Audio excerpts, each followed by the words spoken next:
Catanduanes is a province located in the easternmost part of Bicol Peninsula, separated from mainland Bicol by the Maqueda Channel and Lagunoy Gulf.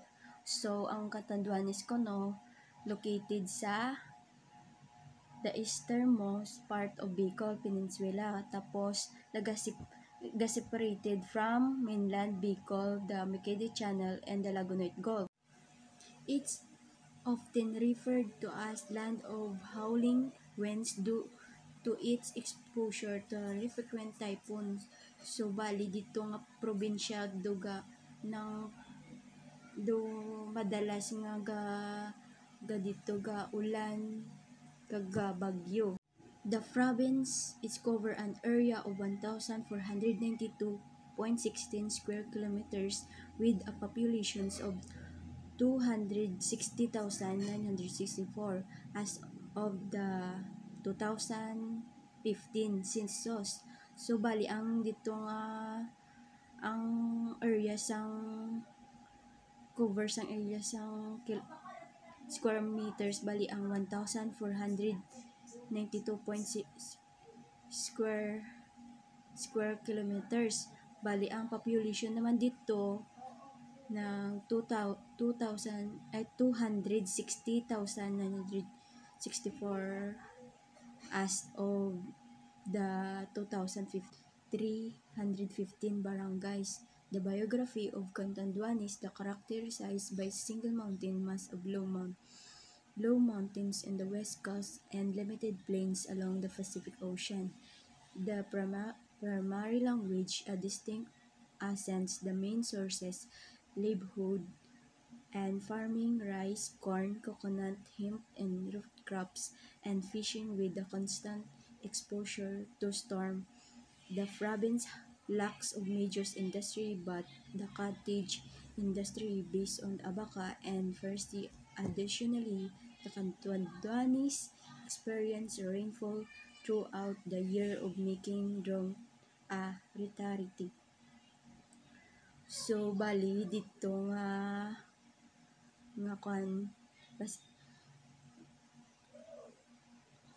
ang Catanduanes kuno madamo sang dito nga na ilarawan sa pamagitan ng isang sulo na mas bundok na mahabang bundok ang kanlurang baybayin at limitadong kapatagan sa karagatan Pasipiko. Ang pangunahing wikang sinasalita ay ang Bicolano o dialect by ang dito ang nila ang ilang ginahambal so dialect dito ila language kumbaga. Ang pangunahing pinagmumulan ng kabuhayan ay magsasaka. Balis dito ang ila kabubuhayan dito ng magsasaka. Bali dito ila ginakuan bigas, mais, niyog, abaka at root crops. So dito naman sa Catanduanes ng madamo sang mangingisda kag dito naman ang nang madalas nga magabagyo dito. So ay kakulangan ng pangunahing industriya ngunit may cottage industriya nakabatay sa abaka at kagubatan. Bukod pa rito, ang Catanduanes ay nakaranas ng pag-ulan sa buong Masbate is an island of province in the Philippines located between Luzon and Visayas. It has the land of area 4,151.78 square kilometers and a population of 892,393 as of 2015. The province consists of three major islands, Masbate, Ticao, and Baris. While its political parts of Luzon Islands group, it has stronger cultural ties with Visayas. The province has 20 municipalities and 1 city with a total of 550 barangays. So, ang Masbate ko na nang makita mo na sa sa pagitan ng Luzon at Visayas.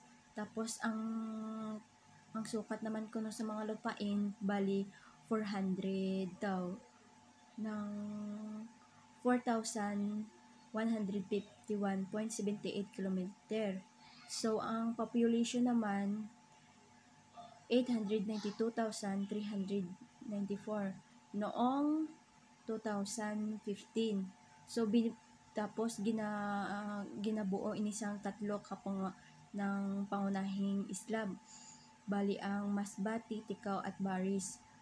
Tapos ang mga grupo naman sang isla bali Luzon, kag may ara sila nga malakas nga ugnayan nga kultura sa Visayas. Bali ang dito ang lalawigan bali 20, tapos ang munisipalidad 1, tapos ang geographical Masbati is the center of the Philippines archipelago and has a unique arrowhead shape. It has surrounded by the bodies of water like Asid Gulf, Jintitolo Channel, and the Masbati Pass, which separated it from neighboring islands. So ang Masbati kuno nagahamtang sa tunga sang Pilipinas archipelago kag may ara sa isa ka kinaiyang nga arrowhead nga shape. Ini ginapalibutan sang tubig pareho sa Asid Gulf, Jintitolo Channel, and Masbati Pass nga nagasiparal sa mga kalapit nga isla. Phonetically, Masbati is a mix of Visayas and Bicolano culture, and its language Masbatiano reflects blend. The province was formerly referred to as a Visaya, but later became known as Bicolano or Masbatianos, with administratively assigned to the Bicol regions. The people of Masbati are known for their contributions of agriculture, history, politics, and geography. So, ang Masbati kuno may pinaghalong kultura nga Bisaya at Bicolano at wika. Tapos ang Masbatiano may sumaalim na sumasalamin.